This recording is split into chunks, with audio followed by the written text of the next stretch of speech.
Okay, welcome everybody to the penultimate session of the Cutting Edge series this term. And just to let you know that in 2 weeks' time we're going to have Anna Irfan and our own Stuart Gordon on a session looking at the crisis in Gaza. And so I hope you'll all engrave that in your diaries and come. You know, tonight we couldn't have a more timely topic, a feminist agenda for social change, from deregulated markets to the well-being economy. Now, over the past 40 years, there's been a lot of progress made by women's groups and activists, by scholars working on gender, in challenging the neoliberal agenda and winning some partial gains in terms of rights and gender justice and gender equity. You know, I should stress partial gains. And there's also been, you have that's working. It's working now, and you need a clicker. And also when we think about the challenge of our time in terms of climate crisis, some incremental progress being made to attract funds for climate mitigation and adaptation, despite the uphill struggles around these issues. But today, with the rise of right populist politics, I think even those gains are very much in jeopardy when you think about gender rights, the position of women, or climate rights, with the destruction of aid and the impact it's having through the developing world. So this moment is really an important time. And we have in the presentations tonight we couldn't have three more authoritative scholars and scholar activists than we have in those who have joined us. We're going to be looking at this feminist agenda for social change from a political economy and Plomien perspective to the impact of financialization and a more detailed account of the responses to and the efforts to ensure social reproduction and the ethics of care. So it's a really interesting and important agenda. I have a lot I'd love to say. Right now this week, the CAP 30 is going on at the borders of the Amazon.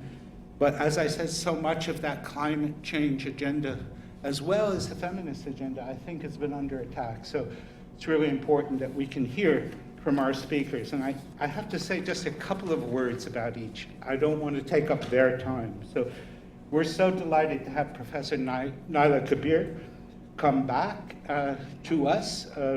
She was part of the Department of International Development for quite a long time, and also at the Gender department here at the LSE.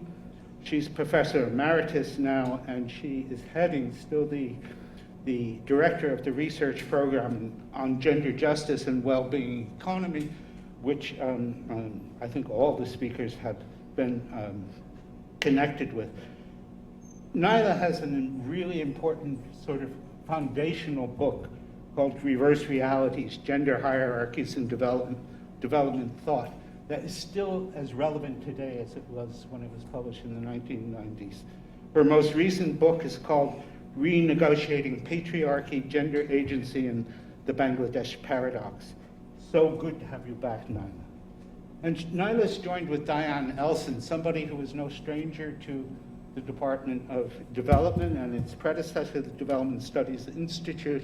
Is a longtime contributor to thinking, bringing feminist theory and ideas into not only our understanding of development processes, but in terms of development policy. She has a career working she was with the UN Committee for Development Policy for quite a few years. She's still advisor, if I'm not mistaken, to UN Women and to the UK Women's Budget Group. So Diane, we used to have you more often here speaking to the Development Department. We hope that you'll continue to come. And we have our own Ania Plomien, who's at the gender department, who's associate professor in gender studies and social science. She's deputy director of the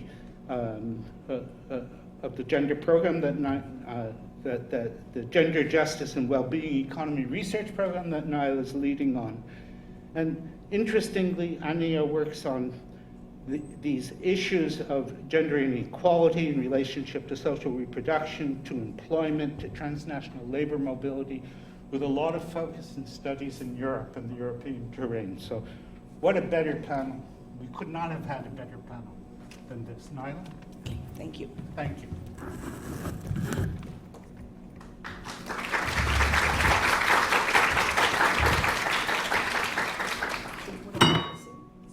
Yeah, that will advance the slides, I think. Did you test it? Is it not working?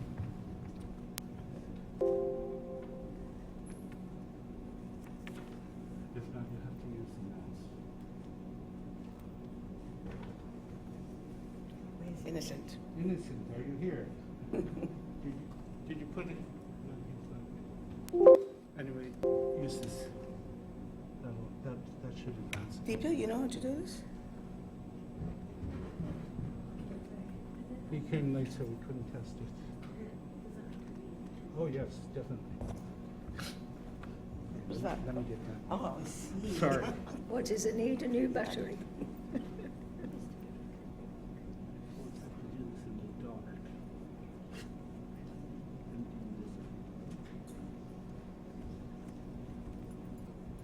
Oh yeah. I think because I've also got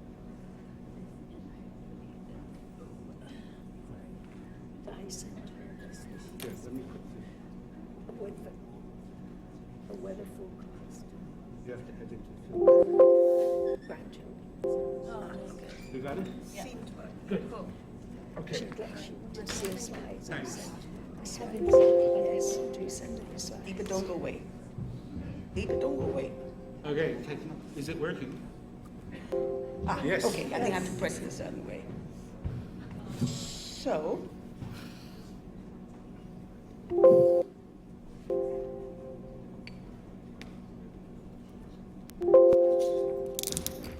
going back and forth. Otherwise, yes, yes, Oh, yeah. that's fine, yeah. Always back to the usual, the early technology. Yes. Okay. Okay, so I have a bit of a challenge, which is Sandra. to try and demonstrate that the rising injustices that, can you hear me? Can you hear me? Yeah, okay. The rising injustices that we see in the world today can be traced to a common set of problems. So I want to talk about the three main challenges of our times. That is economic injustice, climate injustice, and gender injustice. And I want to demonstrate that they are all rooted in the kind of paradigm that we are living through right now. So these shared roots of injustice can be traced to the move from state-managed growth to the neoliberal market economy. In the post-war period, we did have a much greater role for the state, not only in the welfare regimes of the North, but also in the developmental states of the Global South, which hoped that through growth, through catching up with the Global North, that they would be able to share in some of the social fruits of progress.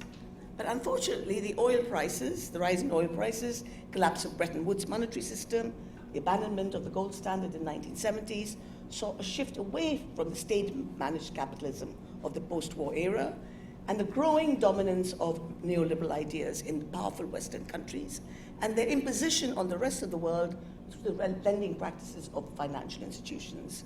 According to these ideas, and I don't have to preach to this choir since you're all studying this stuff, but according to this, the market is the most efficient way of allocating resources in society. The private sector, driven by private motives, profit motives, is the best and most efficient way to mobilize investment, deliver services, and organize society. The policies that followed as a result were the deregulation of the financial sector and the freeing up of global capital to move across borders, as well as the deregulation of labor markets, so as to enable employers to shed workers when they needed, to lower wages, and to move to other parts of the world where regulations were looser and wages were cheaper. And it also included policies to privatize state enterprises and services and open them up to the public to the private sector, including in this country, as we've seen, the stealthy national privatization of health, education, and so on. And of course, the water sector, which is one of the biggest scandals that we're living through. The results of all of this has been a re-emergence of what Polanyi described as fictitious commodities. In other words, the commodification of all resources that enter the market, whether or not they were produced for purchase and sale in the marketplace. And the fictitious commodities that he talked about were money, nature, and labor. So if we look at the commodification of money, we've seen the financialization of the market regime of risks and opportunities. A whole industry has come into existence. Back in the 70s, it was banks and certain limited organizations that lent you money, borrowed money, and so on. But over time, we have seen, along with these old financial institutions, we see investment banks, and I remember the day when NatWest added on to its operation something called NatWest Capital Markets, because it was now going to be engaging not in borrowing and lending, but in investing. We see new risk instruments, securitization, which allows assets to be pooled and repackaged into interest-bearing securities and traded.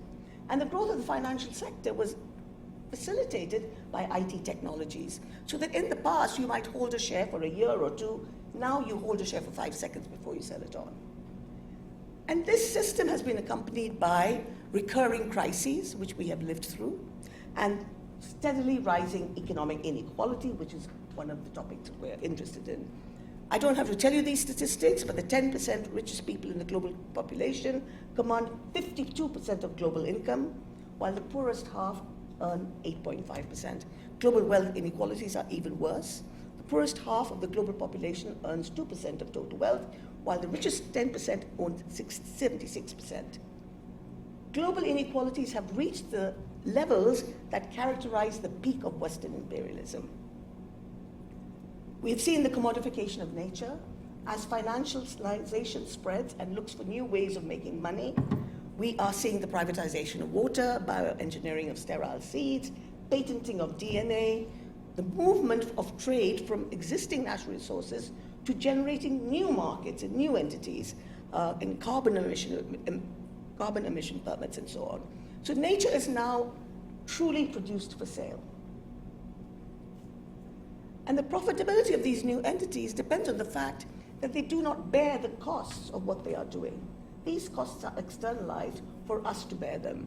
And they have put such an unprecedented stress on the Earth system that we are seeing changes in the climate and environment that may soon be irreversible.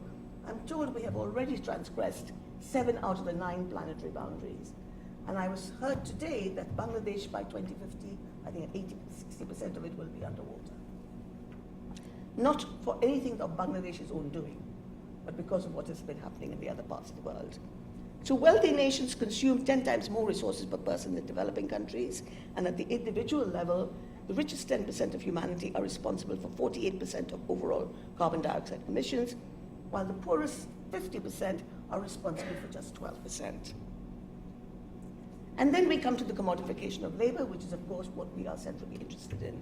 As labor protections have been dismantled and as markets have been deregulated, we have seen the steady commodification of labor. In other words, labor unable to rely for its everyday needs and its future on anything but what it can earn through market forces. Families have been disrupted, the state has withdrawn, and they are left to the mercy of the private sector. It's been helped by technological change, which has allowed companies to move to low-cost economies in order to make a profit. It's been exacerbated by migration and the informalization of work, and it's been exacerbated by the privatization of social services, a trend that has been steadily encouraged by the international financial institutions. In 2006, the World Development Report was called Making Services Work for the Poor, and it was devoted to saying that the private sector was the best way to make services work for the poor. that the state was highly inefficient. And of course, as a result of this casualization, we have seen a steady shrinkage in labor's share of the of overall income. Capital now earns the vast share of the income that is generated, and labor's income has been falling steadily. I want to turn now very briefly or very quickly to what is the center of our discussion, and that is, how does gender injustice fit into these stories? Fit into the story of economic injustice and fit into the story of climate injustice. First of all, feminists are interested in the sexual division of labor because it appears to underpin a great deal of the structures of patriarchy. And in the capitalist market, the division between unpaid work, often in the domestic domain or near about, and paid work is a gendered division. In much of the world, women and girls are expected to take primary responsibility for unpaid care, while men are expected to be primary breadwinners. What varies across the world is the extent to which women are also expected to take breadwinning roles. And that makes a difference, because where they are expected to take breadwinning roles, they're more likely to have access to resources and opportunities. Where they are expected, really through seclusion, to specialize in unpaid care work within and around the home, their well-being indicators are likely to be far less. So we see a variation in the gender gap in unpaid work across the world. Partly it's a result of regional patriarchies, varieties of patriarchy across the world, which countries allow women to go out to work, which countries don't. It's also a product of changes in technology and levels of development. So if you want to cook a meal in this country, if you want to get a glass of water in this country, you turn on a tap. If you want to get a glass of water in our parts of the world, you have to walk several miles to the nearest safe water source, walk several miles back, and then you might be able to drink the water. So technology has made a huge difference. And of course, countries vary in how much they support women's unpaid responsibilities through social services. Not only through childcare, etc., but through health services, education services, all the various elements of reproductive work which women might otherwise have to do on their own. So at the global level, so we find that at the global level, women spend about 3 times more time in unpaid care work than men, but the gap varies. So they spend 4 to 7 times more in the MENA region, 4 to 5 times more in Asia, 3 to 5 times more in Latin America, and 3 to 4 times more in sub-Saharan Africa, and just twice more in the OECD countries. So in the current era, the labor market is the main means through which people get their needs, their basic needs, and prepare for the future. Now, if you aren't able to, if you don't have capital, then it's labor that you rely on, the sale of your labor. And what we find across the world is that the paid economy is characterized by a number of different forms of gender disadvantage.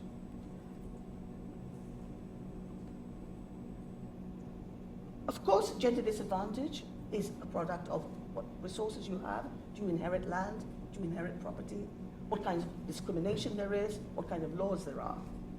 But running through as a common thread in every single form of gender disadvantage in the labor market is the issue of unpaid care work. And what I have, and I recently gave a lecture perhaps to some of you, what is quite extraordinary is this recognition is now being acknowledged by people as varied as the World Bank, as the World Economic Forum, as Piketty's Inequality Lab, as well as by the feminists who've been talking about this for thousands of years, or a number of decades. So what are the inequalities that we see in the labor market? In labor force participation, everywhere women work are less likely to be in the labor force than men. In other words, they are less likely to earn money than men. Everywhere, one of the reasons is their unpaid care responsibilities. Everywhere, women find it harder to find jobs in the labor market than men, and everywhere, unpaid care responsibilities is a part of the issue. Everywhere, the kinds of work they find varies, so women are much more likely to be found in the lower echelons of the occupational hierarchy, in the global south, in informal, seasonal, irregular forms of work. And often work that is an extension of their reproductive, what they did, their unpaid reproductive roles at home, okay? sex work, care work, surrogacy. Everywhere, women earn less per hour than men, very often in the same jobs. And everywhere, gender inequalities in women's share of income is much lower than men. And as a result of this, gender inequalities in the likelihood of income poverty and ill-being, such as health, education, and time, and the increased likelihood of poverty in old age are all can be traced to a large extent to this foundational asymmetry in the gender division of labor. Now, we've looked at what gender inequalities mean in terms of economic injustice. What does it mean in terms of climate change? Well, gender differentiates the impact of climate change, but not in any very predictable way. It is not that always women are at the receiving end of climate change. Because men are often working outside, a lot of outdoor pollution, outdoor emissions affect men much more.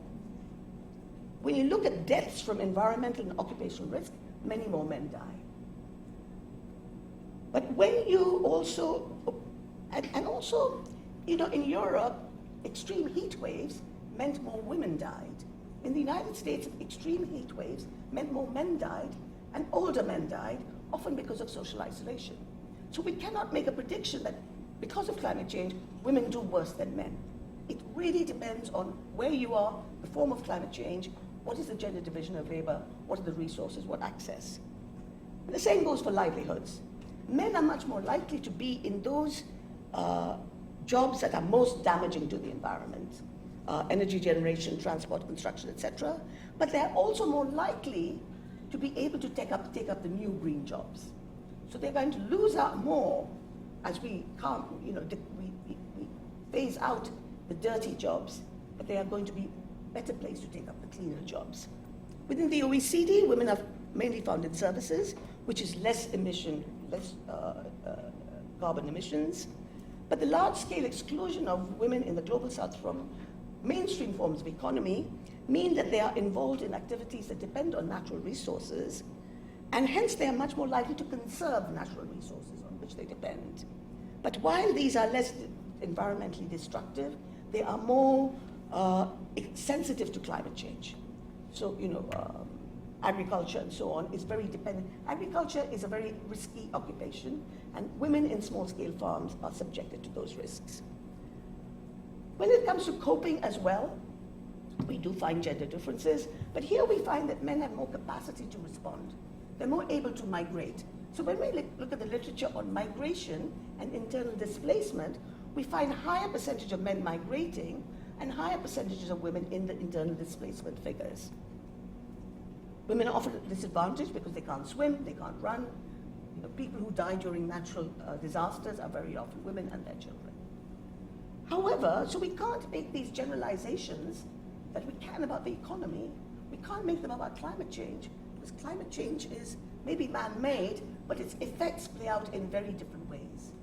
However, I think I want to just stop by saying there is one set of generalizations that we can make. We know that a great deal of the carbon emissions are being generated in the global north, and a great deal of the impact of climate change is happening in the south. We can also say that the unpaid care responsibilities of women in the global south are exacerbated as a result of climate change. And there are three pathways through which this happens. First, it increases the amount of care work that has to be done because of its impact on human beings, harm to human beings, hunger, disease, and distressed populations. Secondly, it makes care work more difficult to provide. Its effects on the health and well-being of carers themselves means that they have to struggle to carry out their responsibilities. And in addition, land degradation, deforestation, water scarcity all reduces the availability of natural resources. Natural disasters destroy homes, schools, infrastructure. And as men migrate in search of employment, women's unpaid responsibilities increase. And the third route through which climate change impacts on women's unpaid care work is that it compounds the existing injustices. Studies have established that water and fuel scarcity is associated with increases in women's labor time, physical strain, and increases the likelihood of gender-based violence as they are forced to travel further to meet their household needs. So I want to end by just saying that what I've tried to do in the measly 20 minutes I was given, is to try and tell you that when we look at all these crises in the economy, in climate, we need to see how they have their roots in the current economic system, which has made commodities of all of us and made commodities of nature. Thank you.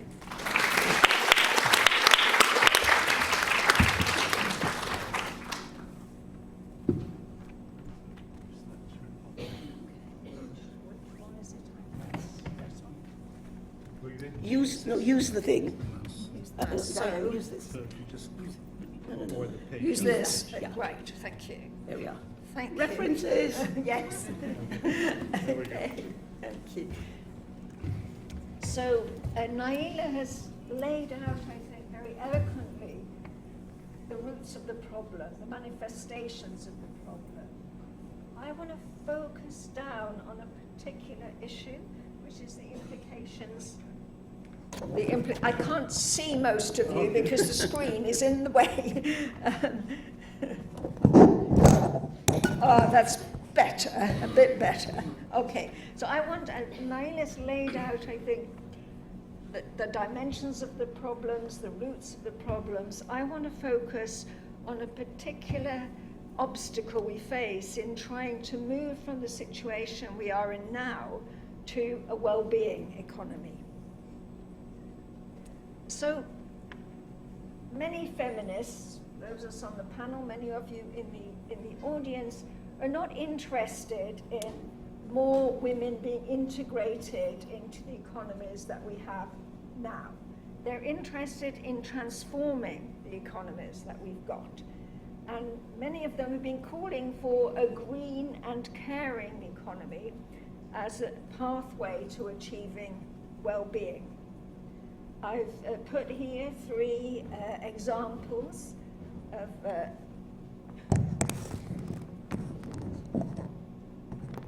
see, if you're not tall, this technology always results in problems. You can use the roving one too if you want. Okay, so I'll explain what I mean by a green and caring economy, but I also want to. So you can step around the screen. Okay. Also want to refer to these 3 examples. The first is a call for a feminist and decolonial Green New Deal, edited by Bhumika Muchala in 2021, which drew upon conversations, experiences, research by a large number of women's organizations around the world. The second was a call for a green and caring economy for the UK that was produced by the Women's Budget Group and the Women's Environment Network. The Women's Budget Group is a feminist economics think tank here in London. And the third is a paper I did for the CSW, the Commission on the Status of Women meeting in 2023, which had called for exploration of new development strategies.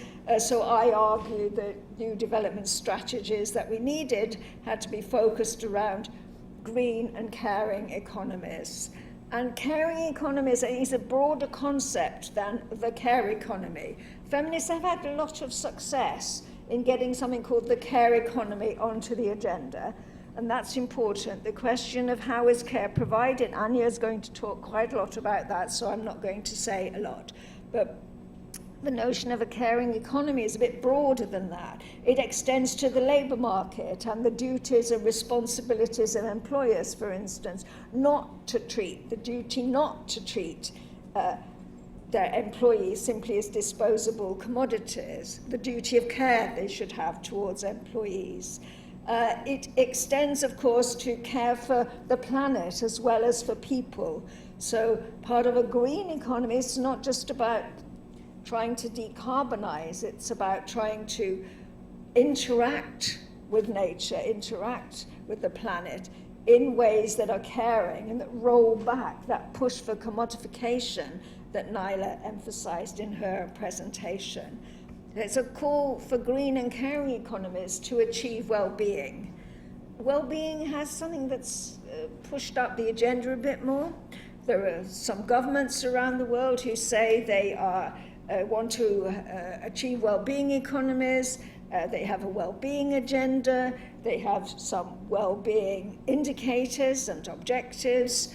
But there's a limit to what you can do in terms of achieving well-being if you don't address the drivers of the ill-being that we see at the moment, and if you don't focus on trying to create a different kind of economy that focuses on green and caring economies. So in other words, achieving well-being isn't just an add-on to what we've got at the moment. It isn't just saying we'll have a few more indicators than what we've got at the moment, we'll put some public investment into mental health, we'll have, even the Minister of Finance can give a speech about well-being.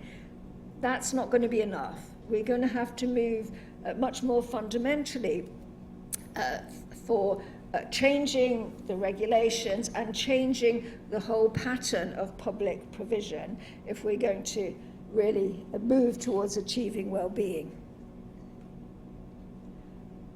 And what I want to focus on is that financialization creates obstacles to this. There are other obstacles, but the one I'm going to focus on is financialization. I mean, we're just down the road from one of the great financial cities of the world, the City of London, and what goes on just down the road in the City of London has a huge impact all around the world on our possibilities of achieving well-being, our possibilities of achieving green and caring economies. And what we've seen is the increasing dominance of financial institutions, markets, and interests, boosted by financial liberalization in the high-income countries in the mid to late 1980s and in developing countries in the 1990s. It wasn't always thus. I think, as Naila's already pointed out, in the 50s and the 60s and the early 70s, when the welfare state in Europe was rebuilt, when the developmental state was proceeding in many parts of the global south, making real changes that improved people's lives, we didn't have financial liberalization. You couldn't just move your money around the world in 2 seconds, as you can today. We didn't have all these complex financial instruments. We had understandable banking, like development banking. We had central banks who organized monetary policy to support the developmental agendas. But this was all rejected from the 1980s onwards in favor of reducing as far as possible all the controls, all the regulations that impeded the movement of money quickly around the world, that impeded the development of new financial instruments that were increasingly divorced from the underlying system of production and reproduction. Now, this financial liberalization was argued to be a good thing because it would make more resources available for development. But in fact, it's led to financial crises and increased indebtedness. I don't have time to go into all the facts and figures on this, but I think you're all aware of the increasing debt problems of many, particularly low-income countries, and the financial crisis that still has its repercussions from 2008, 2010. Now, this is a system which is actually very risky, but the risks can be offloaded from the dealing rooms in the City of London and on Wall Street and in Hong Kong and Singapore to the kitchens particularly of low-income women in low-income countries, which have to try and absorb those risks, which come cascading down as the financial system has an impact on interest rates, has an impact on public investment, has an impact on whether the economy is in crisis or not. So it is a risky system in which the major financial interests try and cushion themselves in various ways against the risk. but the risk is downloaded from the dealing rooms to the kitchens. And financial interests constrain the ability of governments to invest, to create green and caring economies.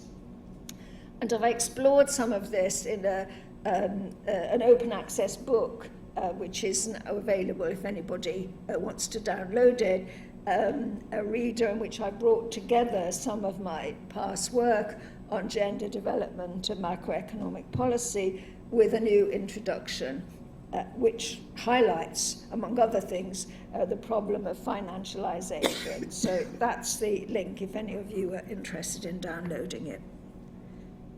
So then I want to, we haven't much time each, so I want to give two examples of the nature of the problem. The first is how big finance ate foreign aid. And I've taken this from some work by Daniela Gabor, who I think is now down the road at SOAS. You should get her to come and talk to you at some point about how the nature of aid, it's not only been cut, the nature of aid has been transformed. So a major focus of aid, concessional loans, is to, quote, de-risk private investment by financial companies in for-profit projects, not only in roads and ports, but also in renewables, water, education, and health. So this is the diversion of concessional loans from putting them in the hands of governments so that they can directly invest in these kind of services and infrastructure, to giving them as kind of subsidies to private investors so that they will do this investment because they'll feel it's less risky. It's a kind of welfare state for big capital. And what we've seen instead is the extraction of profits by financiers while debt service mounts for developing countries, often redirected from public spending on health and education. It's horrifying if you look at the budgets of quite a lot of countries to see how much of their expenditure is now having to go on debt servicing, and how this is crowding out the kind of spending they could do on the health and education systems. Now, there were proposals at the Finance for Development conference in Seville this summer to improve the regulation of private finance and ring-fence social infrastructure like care, health and education from private ownership, and particularly from ownership of groups like hedge funds, private equity funds, insurance companies, companies that actually don't know anything about delivering electricity, water, roads, health services, but who do know about financial engineering. Well, there were proposals, they were discussed in Seville, but there was intense lobbying from private financial interests, which watered down these proposals. But you can read more about that in this piece by Daniela Gabor, which I found very illuminating. So on the one hand, it's good to know there are groups, there are international groups who are thinking of ways we could push back against this financialization, but it's also sobering to see how their proposals were watered down at the Finance for Development conference by lobbying from the likes of BlackRock and Blackstone. The second example I want to give is closer to home. It's about how bond markets enforce spending cuts. There's an article in the Guardian newspaper last week began saying the bond market is the intimidator-in-chief of governments the world over. And this refers to the way in which when governments are borrowing by selling their bonds in the bond market, the way this disciplines governments and the kind of perspective on public investment that actors in these bond markets have. So the rate of interest on bonds goes up when financial companies feel that the budget deficit and government debt is, quote, too big and inflation may rise. Although it's rather there's no really precise way of deciding what's too big. What they call market sentiment has a big role to play in this. And the buyers of bonds, whether they're UK bonds, South African bonds, Brazilian bonds, They prefer expenditure cuts to tax rises, and tax rises, they prefer rises like VAT and income tax rises than taxes on wealth and property.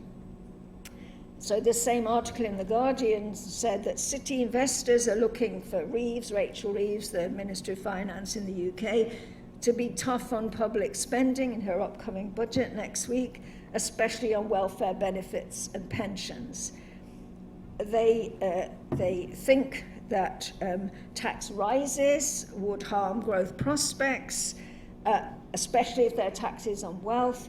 They don't consider that expenditure cuts would do that.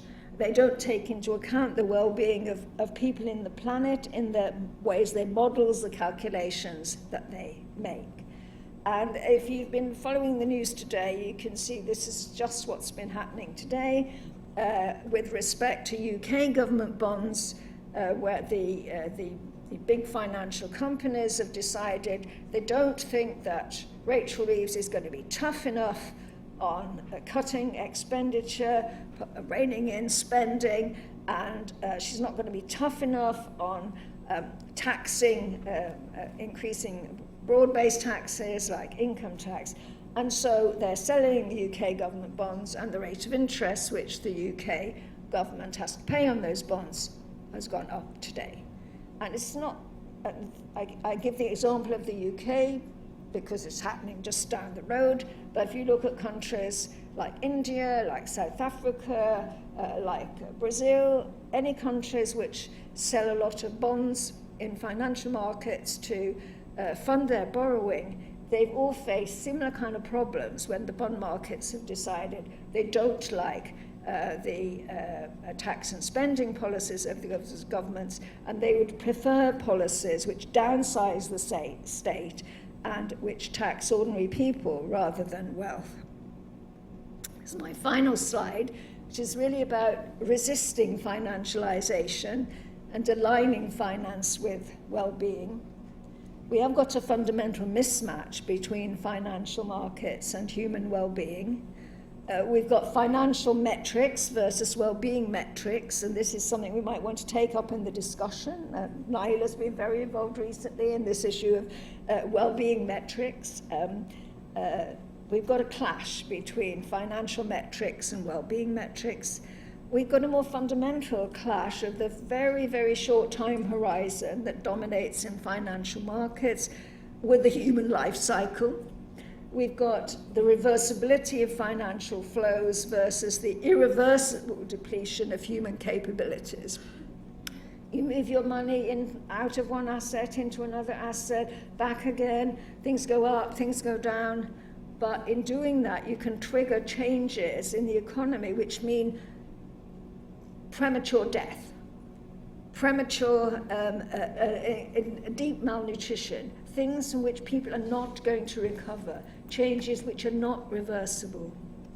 Now, feminists are joining with other progressive groups in resisting financialization, and there is a special issue of feminist economics on gendering the debt crisis coming out January next year, which you might want to have a look at.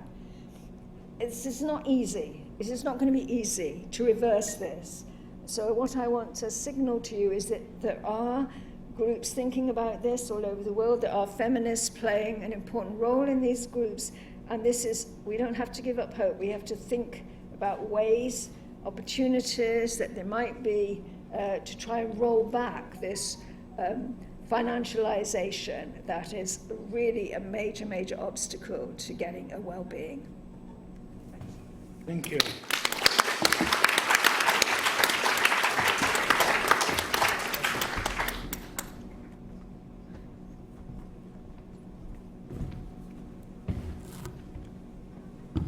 Well, thank you. Diane, you didn't make the job easy for me with this major obstacle of financialization, because we're trying to work on a feminist agenda towards the well-being economy. And so with this diagnostic of the problem that underpins gender injustices that Naila outlined, and the huge constraint for policy to change the course, I'd like to think about how it is that we can articulate movements towards against gender injustice as a crisis of care. Different types of crises have been considered over the last few years, and crisis of care is one important one. And how we understand the crisis of care would also shape the ways in which we can shape our politics of potentiality. And this is a term I nicked from Heidi Gottfried, who applies this to crisis and change. So the politics of potentiality, our response would be very much contingent of what we understand what the care crisis is and how it can help us to move closer to a well-being economy. And so, recently many different publications, preoccupations have considered the crisis of care. You have the publications from Oxfam or from Madeleine Bunting, who are looking at the crisis of care in terms of the labor that's being performed by people involved in the care sector. So whether it is about the monetary value of unpaid labor or caring labor, it globally currently is at least 11 trillion annually that unpaid labor by women and girls contributes to the global economy. And this is 3 times the size of the world's tech industry. So it is a massive contribution in the unpaid sector that is being made. That contribution, that kind of unpaid economy is experiencing quite a lot of stress. Madeleine Bunting has worked in the UK interviewing charity workers, doctors, social workers, parents of children with disabilities. And those interviews have expressed the dissonance between the kind of work that people are experiencing in their daily lives and the different ways of imagining a good society. The work of care is not compatible with our imagination of what a caring, good society is. And then we have a set of interventions by Nancy Folbre, Emma Dowling, Nancy Fraser, and Shireen Rai, who look at the workings of capitalism within which care is being performed. And there's an acknowledgement that marketization and capitalism has liberated some of the oppressions that people have faced, that access to a wage economy can provide people with some freedoms. But this access to wage it's a veneer of liberation because it is associated with constant exploitation. And so people's resources, community resources, natural resources are depleted, and our capacity to sustain social bonds is depleted as well. And these are connected to works that are taking the climate crisis and looking at the responses by communities and by individuals to climate crisis. So Pierre Ulner and Selma James, directly connect the crisis, look at different economic crises of how they link up to the crisis of the environment and climate change, and looking at the ways in which we can mobilize on a daily basis, linking to the housework campaign for wages for housework, the global women's strike, and how these different ways of mobilizing in communities and societies can provide us with lessons of how to refuse oppressions and exploitation, and how we should aim at those hierarchies that are destroying our world. And our time is now. And so with these mounting publications and interest in the crisis of care, we also need to then ask the question, what do we mean by the crisis of care? When we say this, what is it a crisis of? And would our different understanding of what care is modify the way in which we approach the crisis of care? And so I have I prepared 4 different conceptualization of crisis of care based on how care is understood. And the first one I'd like to start is understanding of care as ethics. And this is a term that has evolved from the work of a psychologist, Carol Gilligan, and she questioned the moral judgments that are typically based on detachment. So those of you who studied politics, those of you who studied economics, would be very much familiar with the term homo economicus. So it is a rational, disjointed, disembedded, productive individual who is selfish and who exercises reason in order to lead a meaningful political or economic life. Drawing attention to the affective values, moral principles, and emotions is a reaction to this individualist understanding of people in society. So it is a counter to our understanding of independent citizenship and drawing attention to interdependence. But this emphasis on values, moral principles, emotions also can be a tricky one to negotiate because it has been attached to women, to the work of caring and nurturance, to mother's love, to human relationships and concerns with peace. And the question comes, where does this special women's morality come from? Is it an essential characteristic that differentiates people on the basis of gender? Is it something to do with the work that's being performed by individuals who care? Or is it because women are positioned of being outside the marketplace, outside the realm of politics? And the caution here with this kind of understanding of the ethics of care comes from Alfred Marshall. Alfred Marshall was a neoclassical economist and at the end of 19th century noted and exalted the value of that kind of maternal thinking. So Marshall stated that the most valuable of all capital is that invested in human beings. And of that capital, the most precious part is the result of the care and influence of the mother. So long as she retains her tender and unselfish instincts and has not been hardened by the strain and stress of unfeminine work. And so it gives us a bit of a notion of how, romanticizing the domestic sphere and romanticizing this kind of maternal thinking can, rather than deploy the care as ethics strategically, can perhaps solidify the boundaries that it is trying to dismantle. So from this kind of concern about where do we go from here and can we think still or regain some of the value of care, how can we think about care as ethics in political terms? And so care as ethics in political terms is trying to capitalize on the idea that this provides us with better knowledge of how to live a good life. So care is not just a moral, care is also a political dimension.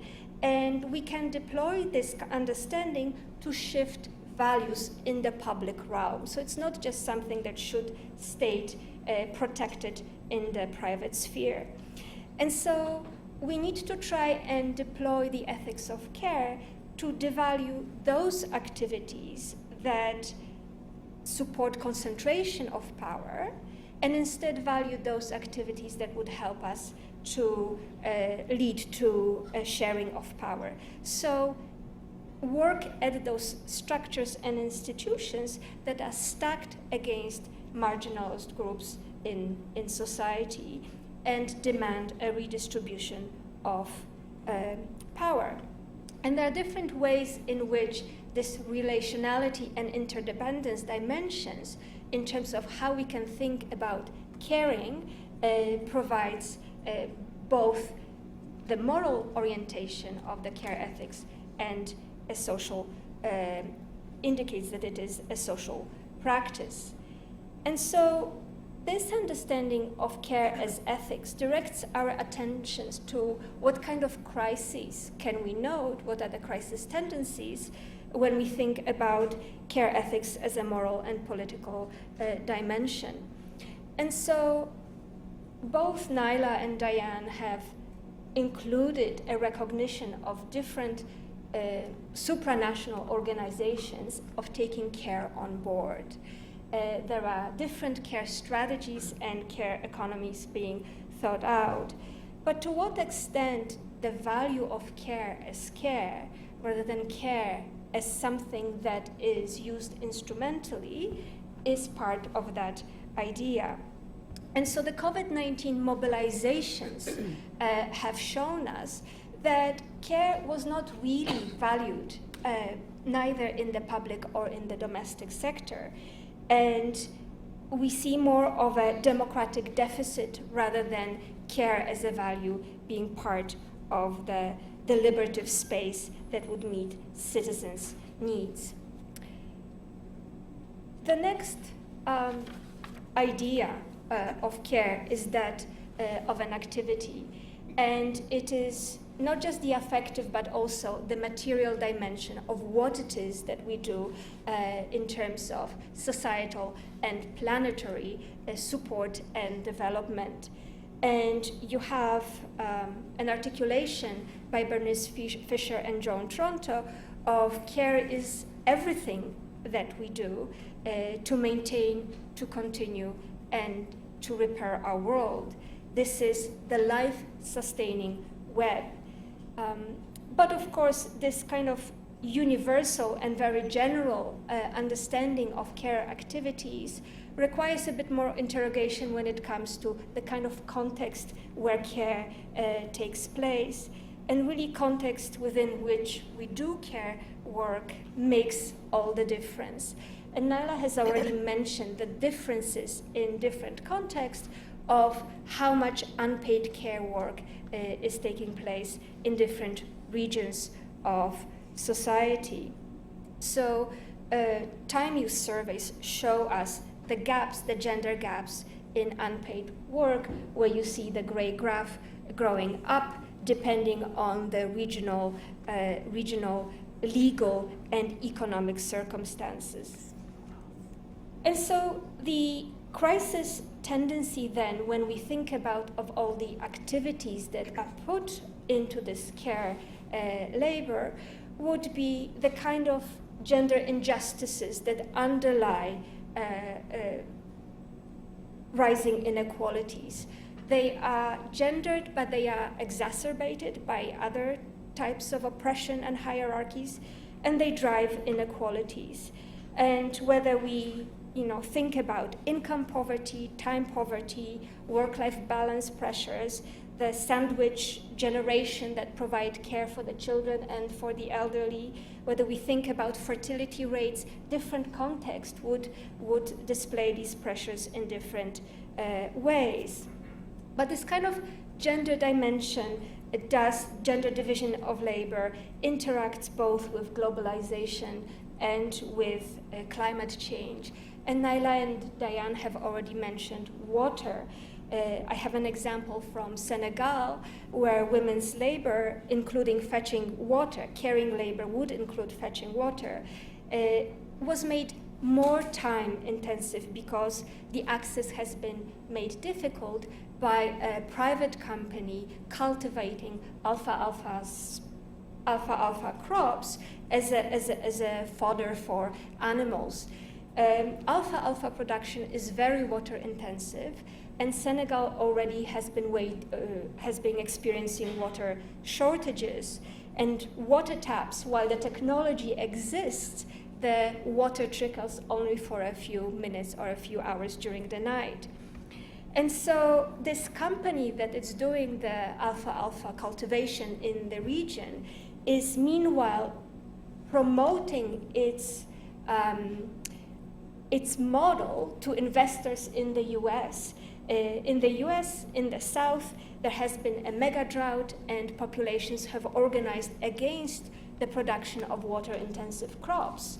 Meanwhile, the company in the US advertises its opportunity for investment by stating that in Senegal, the water is only about 5% as expensive as it is in the US, as in Europe. So there is still a lot of drive to extract much profit there. Care as an industry, again, goes back to some of the questions that have been posed. How do we understand the care economy? And here, drawing on the work of William Baumol, who notes that industries are of different types. We have industries in which raising productivity is possible in an economy. For example, you can today produce a computer at a much less of a labor input because we're able to raise productivity due to technology or economies of scale or innovation. Other industries like arts or like care do not permit that kind of productivity increasing activities. And so when you think about a string quartet, if you remove a player from that string quartet, you may raise the productivity because you're delivering a piece of music with less labor, but the quality of the product is not quite the same. You cannot play a quartet with 3 players. And so this idea, the William Baumol applies to the care sector and names it the cost disease, that rising costs in those services where labor is the output too, it's not just an input into the production, labor itself is where the human touch is crucial, and care is one of those industries. Here there is very little scope for raising productivity. We cannot introduce so many labor-saving techniques without lowering the quality of the product delivered. And so, as wages rise in the rest of the economy, the wages of the healthcare workers must rise as well. And that creates a certain pressure and a crisis tendency that rising costs in care or in healthcare are inherent to the sector. And so state disinvestment is not really the answer. It exacerbates the crisis of the care sector. Labor shortages, inadequate wages, conditions, inequalities, we're seeing that today. And today, the resident doctors are starting a 5-day strike for wages. Meanwhile, Rachel Reeves, we already know, is pressured by the financial markets to not provide the resources necessary to keep that sector flourishing. So the final understanding, and I think most challenging as well as most promising for doing something about the care crisis, is thinking about care as constitutive of social reproduction. Social reproduction understanding of care has been developed by Marxist feminists, including by Diane Elson here, and it highlights the entanglement of how regeneration of life and how the capitalist relations of production and having to raise profits are interdependent and in a constant conflictual relationships. So social reproduction includes those activities that I mentioned and the sectors that I mentioned already to provide us with the goods and services, but it also is responsible for providing the social glue that makes us participants in the economy, in polity, and culture, with having the skills to do so. And social reproduction and capitalist production, while they are intertwined because production requires us to be productive, educated, skilled, cooperative participants in the economy has been separated, and the socially reproductive capacity have been diminished. And so it is the capitalist relations of production where in the liberal era of capitalism have recast the social reproduction as the domain of the private family. With the state-managed reproduction capitalism, we've had resourcing in some places for some people, in some communities, of social reproduction with, for example, health services, education, caring facilities. And today's neoliberalized and financialist capitalism has created a care gap and a care crisis because those capacities to socially reproduce people as well as biologically reproduce people have been taken from them in terms of having to participate in market economy because of reduced security, because of reduced wages. And so the crisis must be understood as the market incursion into social reproduction, where those two spheres operate on very different logics. And Nancy Fraser would call this, it's like a tiger eating its own tail. So these four different types of understanding care, the ethics, the activity, the industry, and the social reproduction, provide us with different ways of mobilizing towards the potentialities of achieving a well-being economy. And I think I'll leave you with this, but the main point to make from this is that the crisis of care, while it's been understood as affective, emotional, and ethics, and as an activity, really must be understood structurally. It is no accident, but it is an expression of the social reproduction crisis that's inherent to capitalism organization of society.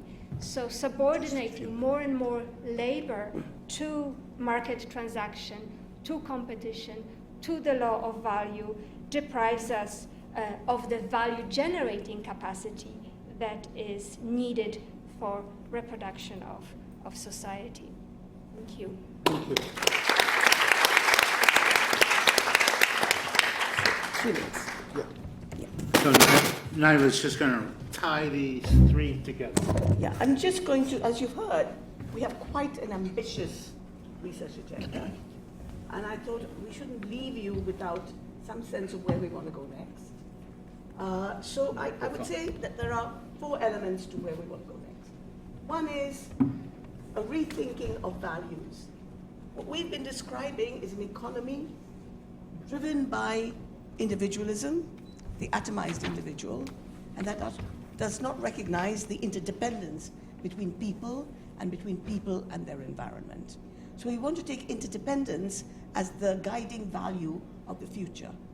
And we want to rethink the eco-social contract to include not just the rights and responsibilities we have to each other, but the rights and responsibilities we have to nature. And we want to take care as a kind of paradigm for what interdependence means, because caring for each other and caring for the planet is at the heart of interdependence, but we do not want to ignore what some of the things that Ania stopped with, which is the politics of social reproduction. The care as industry, care as a profitable enterprise, care that loses sight of interdependence. So one aspect is values. The second aspect is how do we reconfigure the economy so that its backbone is the care of people and the care of the environment. And so we are looking forward to research projects and programs that tell us about how we can have a better system of care as services, universal basic services, care as infrastructure, the hospitals, the roads, the utilities that you need in order for gender injustice in the economy to be addressed. And finally, care of the environment. And woven through all of that is the idea of a social protection for the care economy. The third element is what Diane has been talking about. How do we take on a financial system that prevents us from investing in human rights, that penalizes governments that try to expand care services, that try to socialize health, education, and so on? The International Dispute Settlements Court of the WTO is an extremely expensive process, and it is continually penalizing governments that seek to provide human rights and social services. And the final part is, I think, a political one, and that is, we are seeing a very divided world, and we've talked about the divergence in, a set of politics that is against, that thinks climate change is a hoax, that thinks the market is what, is the model we should follow, that believes that women should go back in the home and all reproductive rights should be abandoned. But we also have a progressive movement that acknowledges that there is a climate crisis and acknowledges our interdependence, that acknowledges human rights and so on. But I think common to these two sets of movements is a concern not just with economic inequality, but economic insecurity. I think it is the fear of not knowing what the future will bring that leads some people to bring down the barriers, stop immigration, etc., and leads other people to say, well, if we all belong to one world, an interdependent world, what kind of an economy do we want? So one part of our program will be about looking at these social movements, the ones that are quite retrogressive and the ones that are progressive, the ones that lead the gender backlash and the ones that are fighting it. But underlying all of it, we want to take up this issue of well-being. We would like to find a way of doing research across the world, not across the world, in some countries of the world, to find out what really matters to people. Because our hunch is that when people do this study, they find that people have far more in common. But they all care about health, they all care about safety, they all care about being respected, they all care about the same things, even if they understood the politics differently. So we would like to be able to do surveys which pick up from the beyond GDP well-being indicators to find out whether this hunch that we have much more in common than that divides us. And what are the kinds of human capabilities that we value? So there are 4 elements: rethinking our values, reconfiguring the economy to put care at the center, a financial system that works for people and planet, and understanding what matters to people. Great. That was 3 minutes, right? Yes, perfect. Thank you very much. So I think we have, some expression of what the politics of potentiality is going forward, and maybe some antidote to those the bond markets who are intimidators and chiefs of governments. What I'd like to do is to take maybe 3 questions at a time, or 4 questions at a time, depending on how many questions there are, and then the briefer, the more sharply we can answer, the more questions we'll get to. Yes? And I'll try to do this can I see some show of hands, people who want to ask something? Where are you? Okay, I see somebody here, I see somebody there. Do I see anybody up on top, sitting way up in the stratosphere? Okay, let's start here, right here in front. Thank you all so much for coming here and talking today. Something that I was curious about with this move towards an economy of care, I'm curious, is the way to kind of get started on that in a way to make it market accessible in terms of, do you try and make care economically viable, even though that's rooted in the same market values, but you're moving towards those care goals? Is that the first step, or do you have to start with changing the values in order to get that outcome of an economy framed around care? So your question is, economy of care deliverable by the market? Is that what you're saying?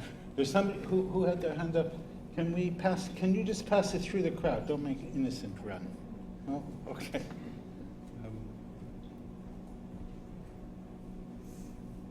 Okay, we have a next. Up there, other questions? Do I see? Go ahead. Hi, thank you for this talk. I had a question. As students and researchers studying development, how do we center well-being and care when engaging with more traditional, larger economic models, and especially when these values are sometimes seen as more softer sciences? Sorry, should I repeat that? Could you repeat? Could you speak into the Yeah, mic? right Yes. into the mic. Yeah. Here. Better? That's Yes. better. Awesome. As students or researchers, how do we center well-being and care and a human-centered economy when dealing with more large-scale traditional economic models, especially when sometimes care can be seen as more of a softer aspect of social sciences? Okay, are you just a bunch of softies looking at care? No, no. I think, okay, up on top we have one, and then we can get some first responses. Oh, you have one, okay. Yeah, thank you. The question I want to ask is about what I think is kind of a current trend today, which is the trend towards militarization, and not just obviously with the current US administration, but we're seeing rising defense budgets across Europe, including Britain. And I think that, war is actually the opposite of care. And so what can a feminist agenda, what can a care-focused agenda say about militarization and opposing the drive to war?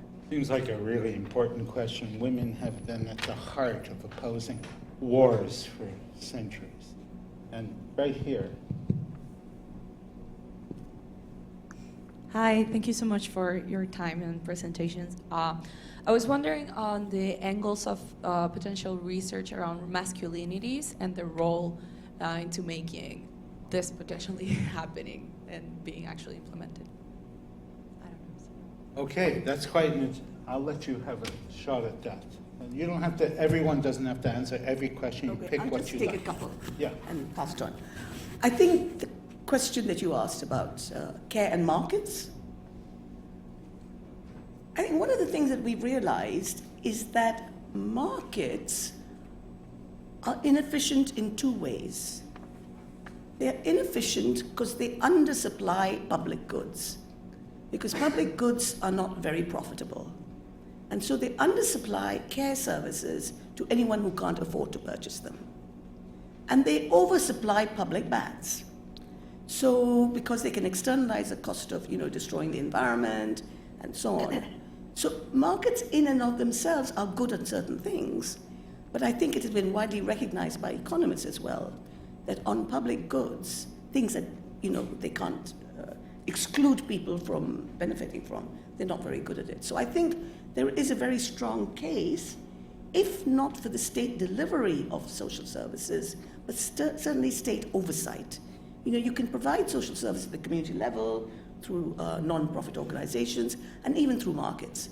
But I think there has to be some oversight to make sure that they're affordable, accessible, and of good quality. Now, I wanted to take up that question about militarization. It's not an easy question to answer, and it is obviously the opposite of care. But we have commissioned a paper by someone who works in the defense industry. And her point is that the production of armaments is private sector stuff, but the purchase of armaments is very often through the state. And the level of inefficiency and delivery costs and etc. that is permitted to the armaments industry, which remains a protected industry, compared to abandoning social services to all kinds of privatization. And Diane talked about some of the people who take on responsibility for care, is a scandal.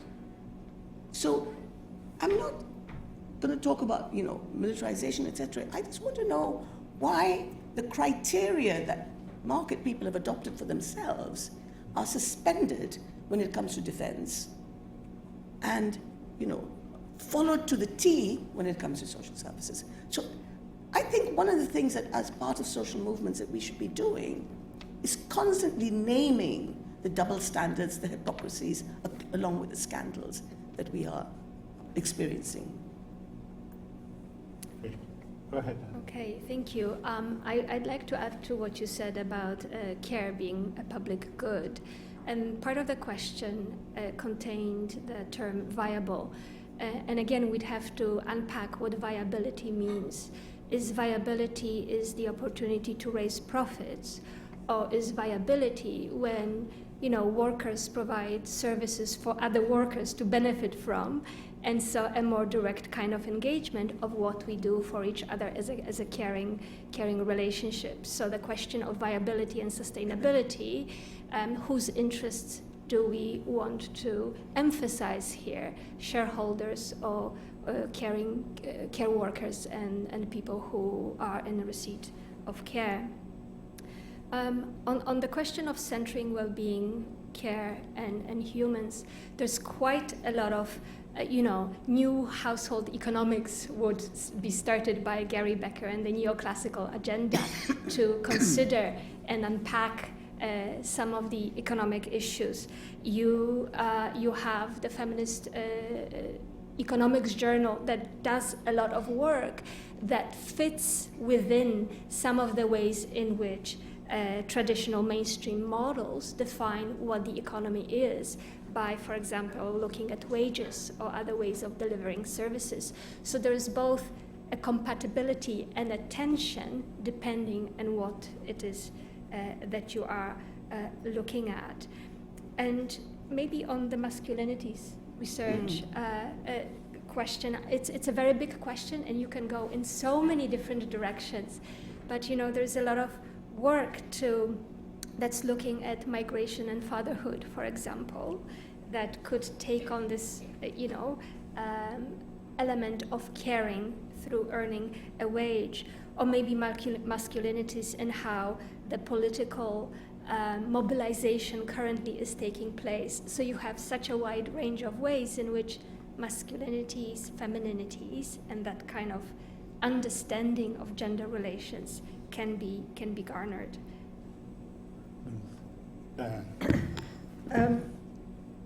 The question about care and markets, I just add to what's already been said. We do see the developments of what I would call care capitalism, which is the provision of care services to make a profit, often not by companies that are specialized in care, but for financiers, hedge funds, private equity companies, buying up smaller care producers, making them into conglomerates, charging for them. But that's underpinned very often by state subsidies. So, for instance, in the UK, care for frail elderly people, care for children who need care because their families aren't able to provide it, both of those are now being invaded by this care capitalism that take the money that the state provides to the individual to support the individuals who need care, and the care capitalists provide the care and take the money from the state to underpin their model. So it's not a purely market model. It's one that's dependent on social security payments that will underpin, provide some bottom, a support for the people who need care. So that's one kind of care capitalism we see growing. There's another kind of care capitalism which is more about providing care services to people who can afford to pay, to rich people, to well-off people. So I think one of the things we have to do in thinking about care is think about the inequalities between the households that can't afford to buy the care they need, and there has to be some state intervention there, and the households that can afford to buy the care they need. And there's a lot of care capitalism developing to provide, often through migrant workers, live-in maids for rich families, and a reconstruction in parts of the global north of the live-in servant that we thought had disappeared in the 1920s and 30s. So I think we do have to keep our eye on this growth of care capitalism, but the problem is it doesn't provide the kind of quality of care and the kind of egalitarian care that we need for a well-being economy. I think we can see this, especially in developing countries, where there's a radical difference in access to care. Yes. James, could I take the masculinity question? Yes. I'd forgotten about that. You know, this is something we're all thinking about a lot. Because I think it would be good for men to take more of a caring role. I think it would allow them to rethink their own masculinities. But I also feel like a lot of the burden of change is put on the household, right? So you're expecting men to take a fairer share of but they're actually also quite involved in breadwinning and so on. So I think it's time for us to shift the gaze to the institutions, to market institutions, to make it possible for men not to be penalized because they take time off for care and so on. The way that women are penalized when they take time off for care. And here I think Nancy Fraser's idea of a universal carer. How would the economy look if we organized all our productive activities around the idea that everybody had some responsibility to each other for caring?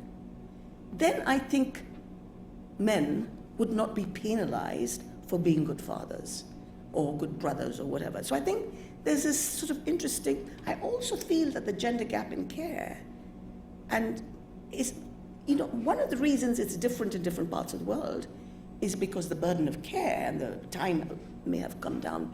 But I also think that there are parts of the world where men do take much more of a role in care. There's nothing kind of biologically given about the fact that they may not take the primary role. But I really want us to think very carefully about the institutions. So in Germany, we went to a meeting of the Hot or Cool institution, and they were talking about shorter working hours for everyone, right? That everyone should have shorter working hours, whether they're parents or not, because that would make it natural, I hope, to take more shared responsibility around the home. Thank you. Can I think just we- add just Oh, one more thing to that? I mean, absolutely right. You've got to look at how jobs are constructed.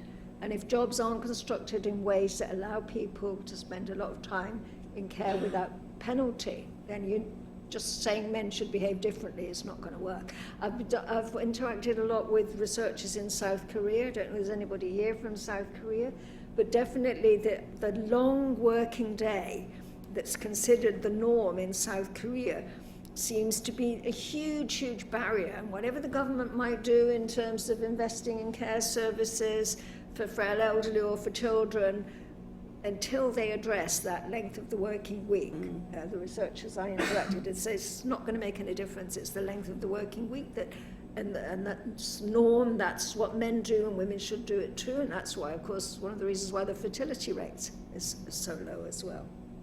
Yeah, I think we're really seeing the importance of labor and the way that labor markets operate. There's a question here from Kate, then there's one there. How are we looking up on top? Questions? Am I missing anyone? Go ahead. Excuse me. Thank you very much for a really fantastic range of insightful presentations. I'm wondering, Kate, not clear Into enough? the mic. Okay, sorry. I was just saying thank you for a really insightful You have presentation. to. Even closer? Yeah. It's almost Keep it in there. my mouth. Yeah. All right.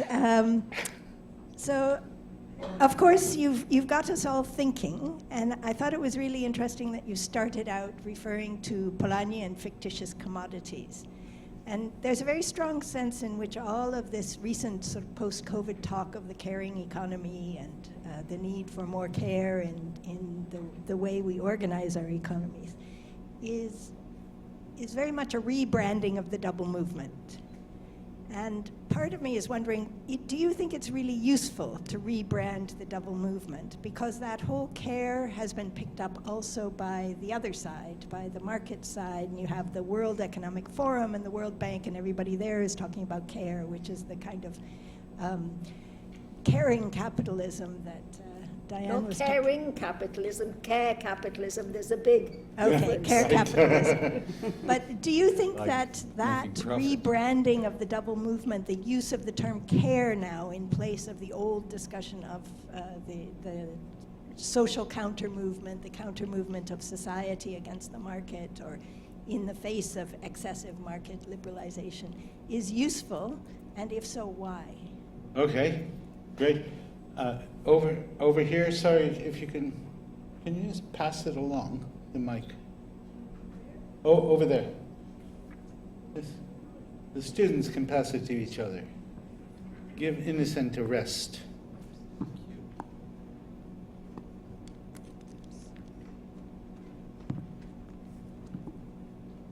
Sorry, I'm... Right into the mic, yeah? Yeah, better? Yes. So I just wanted to address one question that I believe it's in the essence and in the basis of the equality between the men You're and not women. speaking into the mic. Yeah, I just wanted to address one question that is basically, in my opinion, in the essence of equality between men and women, and that is that, for example, in many rural areas, and particularly in the Western Balkans countries where I come from, people still expect that sons inherit the land. And even though the sons, or the male inheritance, yes. Even though if they have daughters, or if they have like 5 daughters and only one son, that one son will inherit the whole land. And it's really difficult to speak about equality and,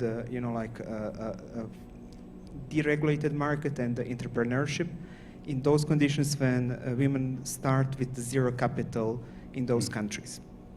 I used to work in the central bank, and we did one of very good research to motivate the commercial banks. And we created it's a dashboard, basically, which indicated for the first time that 70% of men are users of the loans in our country, and 30% the women. The issue for that is basically because they don't have the capital to use it, and even though in those cases, in many of those cases, they were using their husband capitals. So in my question to you is, from your experience, are there any ways to address these issues in the countries like this? You know, how we can fight it? Because it's, I still believe that it's like something that we need first to address it to have the equal start. So more gender equity and getting access exactly. to finance. Exactly. Yeah. Thank you. Okay, could you pass it? Yeah, just over there. Thank you. My question is more about the role of governments to promote care economies. Is it mostly just that they should be focused on market regulations and preventing the harm that markets can do to care, or are there other roles for centralized government, other roles that centralized government should be taking and can feasibly be taking now? It's just with the speed up, would we divided it into 2 issues and the high market speed of the anti-care side? What can the care side be doing? Okay, I think there was somebody, let's take those 2 questions, sitting side by side, and then we'll go to the answers. Oh, sorry, didn't see up there. I just had a question on the... Go ahead, yeah. I had a question on overcoming... Right into the mic. Sorry, is this better? Nope. No, we you can't gotta hear really... you. Not a word. Can you hear now? Okay. I had a question about internalized social factors that could be a barrier, why you say like the governments can do things and it should be a public responsibility. How can you overcome internalized social norms that probably women have that could be barriers to advancing the care economy? Okay, do you want to pass it? Oh, you're okay. Do you want to go with those questions, and then I'll take some more. I'll start with Kate's, but I know you want to take it up as well, Diane. My understanding of the double movement was that the counter movement was about decommodifying labor. So whether the World Bank takes it up and the IFA takes it up, whoever takes it up, if they take it up as a profit-making proposition, then it doesn't decommodify labor. It becomes one more aspect of it. So I think the double movement, and of course Fraser talks about the triple movement, which is not only protecting people from the kind of naked forces of the market, but also emancipating people from the strictures of traditional forms of oppression. So I don't see, the World Bank, unless it agrees that care should become a collective responsibility that we owe each other as a matter of rights, it's not a part of the double movement. And I think on the issue of land and inheritance, I come from a country and very recently we're in an interim period and we don't know where we're going. And all kinds of things may happen. But the Women's Reform Commission put equality of land, we're a Muslim majority country, put equality of women's land rights along with about 500 other demands. Which was the demand that the Islamist groups came out on the streets for, women's right to land. And yet, farming in our part of the world, the feminization of agriculture across the world means that women are now stepping in as men migrate. But they're doing it without the right to land and without the right to the collateral and all of the other things. So it is a fundamental inequality and injustice. And you kind of ask yourself, why is it that parents who know who's going to look after them when they get old, it's not going to be their son, it's going to be their daughter. Why don't parents? Islam does I don't know what kind, it does allow for parents to make a will which allows both sons and daughters, but the parents have to want to do it.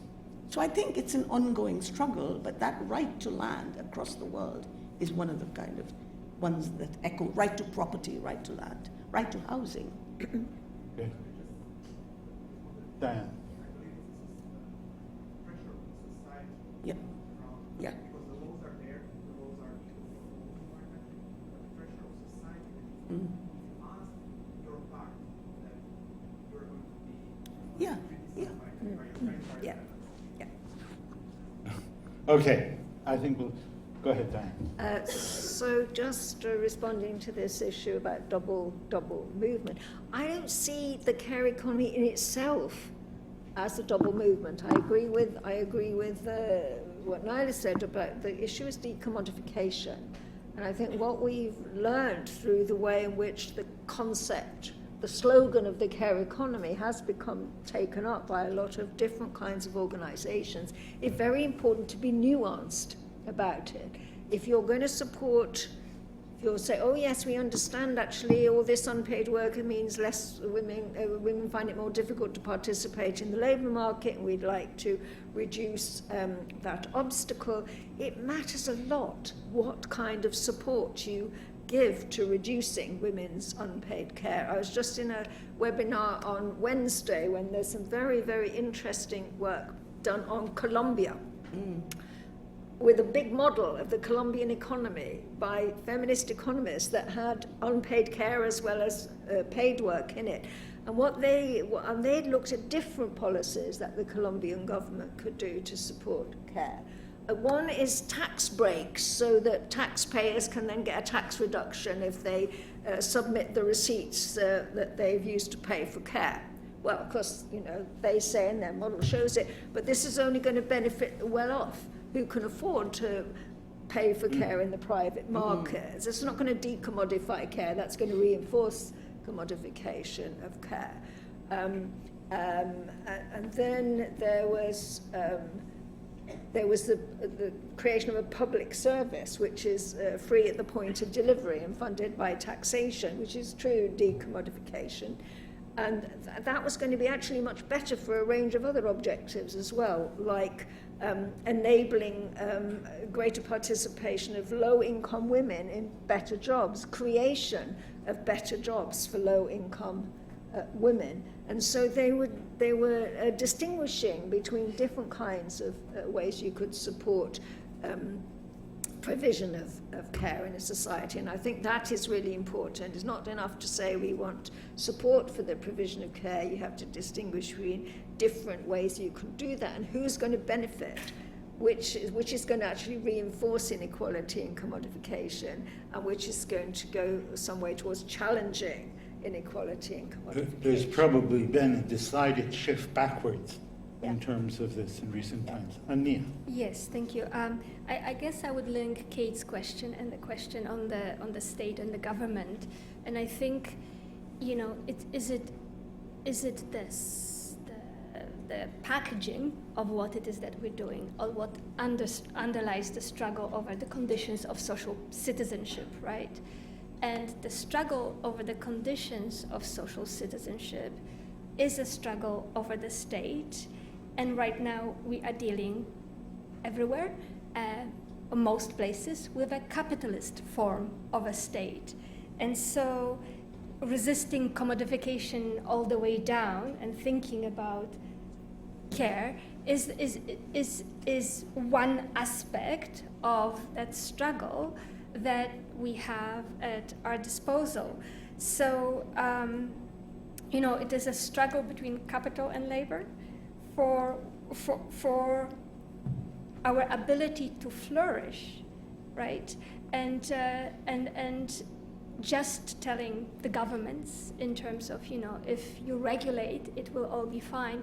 Well, no, we've been dealing with this kind of a bit more regulated form of the state and capitalism up to the 1970s, and that landed us gradually here. So that's not enough, but it is an opening that we are working on from multiple prongs. So care is an important element of it, as it underlies social reproduction, and how flourishing for people is not a reality for a large number of people across the globe.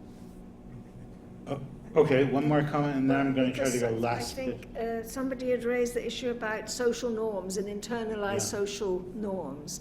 And of course, I think it's very important. You're always going to start off by thinking, what is it that women are asking for? What are they wanting for? They may not be asking for childcare services. They may be asking for water. So there are many different ways in which the issue of the reduction of the unpaid work that women have to do and the transformation of social norms can take place, and you have to start off with where people are and what they want. And I think in a lot of countries, I'd start with low-income countries, rural areas. I'd start with water and thinking about what's the water provision, how much time are women girls having to spend on water that's preventing them from doing other things or injurious to their health and so forth. And maybe that's the investment we need. Not necessarily childcare services, that may come later. Yeah, fantastic. Okay, there was a question up on top. Yes, can we pass the mic that way? Other question? Can I see any other hands? Okay, there's one in the back here, and here. Okay, go ahead. Thank you so much for the talk. I have a question on Fraser's concept of a universal carer. And I wonder, is that able to permeate social cultural expectations of caring being like a feminine activity? Okay, thanks, Helen. And so, two hands down here? Yep. Oh, Hi you there. have it already. Good. Thank you so much. So I was wondering about how fit for purpose are the working environment once we get women to the workplace, and has there been enough research done on the fact that a higher percentage of women are more likely to burn out? We're seeing higher rates of infertility now for women. We're seeing a movement towards this kind of trad wife movement back in the West. And I'm just wondering, once we take women into the workplace, are we then asking them to sacrifice their femininity and their access to being mothers and also having an equal share of the labour market and good pay? Could be interesting to address that question from the developing country perspective. There's done a lot of research in that area. Up here, yeah. Thank you for your time and your thoughts. My question was on the global value chains. How do you think the rise of global value chains presents a challenge for gender justice and, more importantly, centering care in the economy? Did you get that? No. No. Can you try again? My question was on global value chains. How does the rise in global value chains present a problem for gender justice and centering care in the economy? Okay, so how are global value chains affecting all of this? Global value chain. Yes. Well. Anything else up there? No? Down here? Okay, where's the mic? Yeah, pass it down the row, and then we'll ask the speakers to respond. Final round. Hiya. I'm just wondering, so we've recently seen the victory of Zoran Mamdani in New York, and in the UK there's been this sort of boom in popularity for Zach Plansky and the Green Party. So I'm kind of wondering what your opinion is on how well this like resurgent Western socialism is incorporating these ideas from the wellbeing economy, and what other kind of aspects from the wellbeing economy are missing, I guess, from their key policy outlines.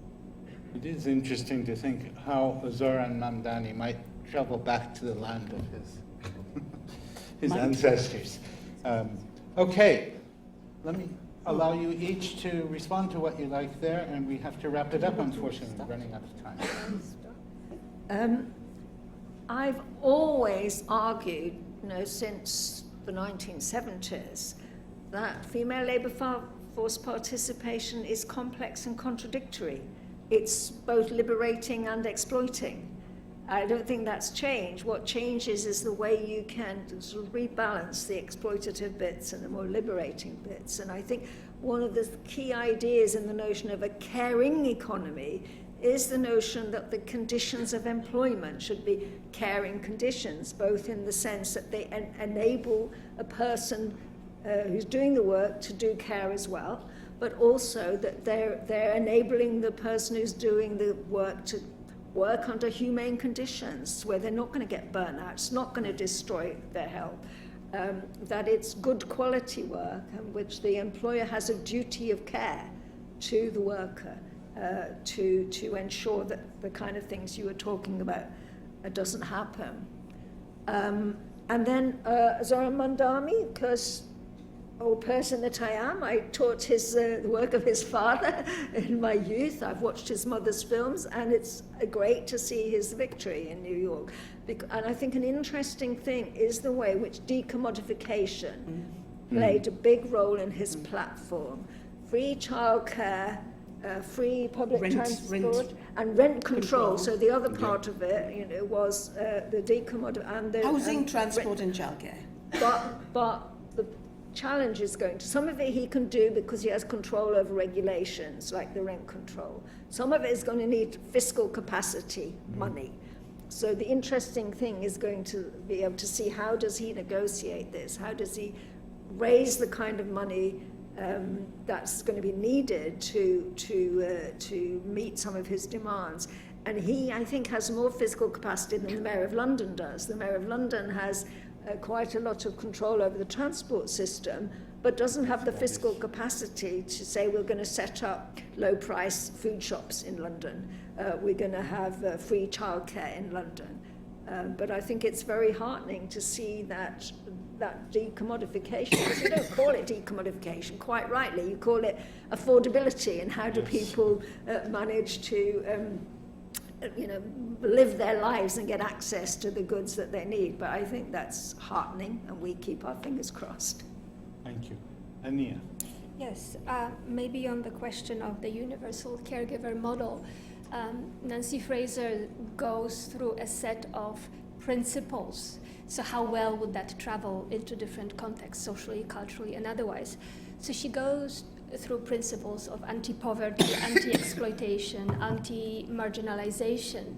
How these would play out in different contexts would have to be considered, but the idea would be then to work with the structural constraints that don't enable people to participate in different parts of life, and these tend to be gendered. She speaks about the context from the context of the global north in terms of what the state and state policies can do. So there would need to be an adaptation of that idea to, depending on the kind of resources available, and see what the movement is. But I wouldn't say it's necessarily not applicable because of looking at those structural constraints.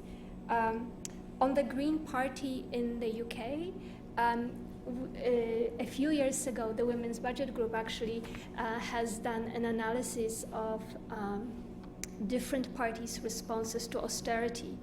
So the Green Party then and the Green Party now is not the same. But the Women's Budget Group and your work and Ruth Pearson's work and the Plan F idea found that actually the manifesto of the Green Party was the closest to the alternative Plan F against austerity. So tracking the development of putting these ideas into the party. The Green Party has become much more aware of economic issues and much more in step with economic issues. So taking a gender lens on this would be a good dissertation project as well. Fantastic. Naila, the last word. Sure. The idea of the universal caregiver was a thought experiment. And she had three models: the universal breadwinner, the care parity model, where you give women support to carry out their maternal duties, and then the universal caregiver. And I think what is appealing about the universal caregiver is, as Ania said, we're talking about structural constraints, but we move away from structural constraints. There are two places in the world where I've heard the phrase that women should have the right to rest. One was amongst the Zapatistas in Mexico. Mm-hmm. And when they made their demands, to the Zapatista commando, one of their demands was for the right to rest. The other time I heard it was in Pakistan, in a very remote desert area. So when we talk about the universal caregiver model, we're actually allowing these women some time to rest, because their responsibilities within the home will be shared by other people, will not only be required for them. But the change in cultural norms that is required for a universal caregiver model and the change in institutional structures, we have a long way to go. I think we are very lucky to have had the collective wisdom of these three great women tonight, and we can relate so much of what you said to some of the really biggest challenges that we're being faced with today. So let's everybody express our thanks and meet us over at the whiteboards.